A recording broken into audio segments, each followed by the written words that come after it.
Hello guys, আমি জালাল হোসেন বিজয়। ঘন্টার পর ঘন্টা রোদে পুড়ে বৃষ্টিতে ভিজে সিএনজি গ্যাসের দীর্ঘ লাইনে দাঁড়িয়ে থাকার পর যখন পকেট থাকে শূন্য, আর ঠিক সেই মুহূর্তে রাইড শেয়ারিং অ্যাপে আসা একটা বিডিং সিস্টেমের ট্রিপ মাত্র ২০০ টাকার। একজন চালক কিভাবে তার সংসার চালাবে একটু ভেবে দেখেছেন কি?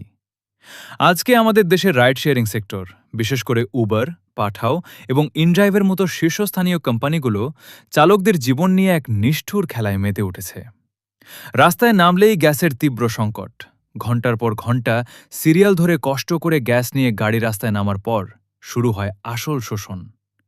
আগে যেখানে একটা সম্মানজনক ভাড়ায় ট্রিপ পাওয়া যেত, সেখানে এখন চালু হয়েছে এই তথাকথিত বিডিং সিস্টেম।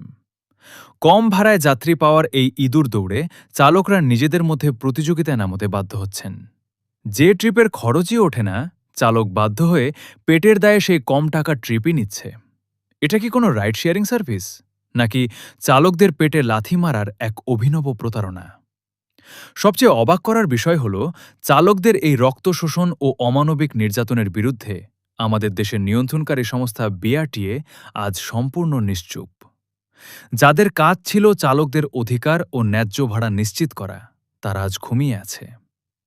আজ আমি পুরো জাতির বিবেকের কাছে এই প্রশ্নটা রেখে গেলাম: যে মানুষগুলো দিন-রাত এক করে আমাদের নিরাপদে গন্তব্যে পৌঁছে দেয়, তাদের এভাবে দিনের পর দিন নিঃস্ব করে দেওয়া কি কোনোভাবেই মেনে নেওয়া যায়?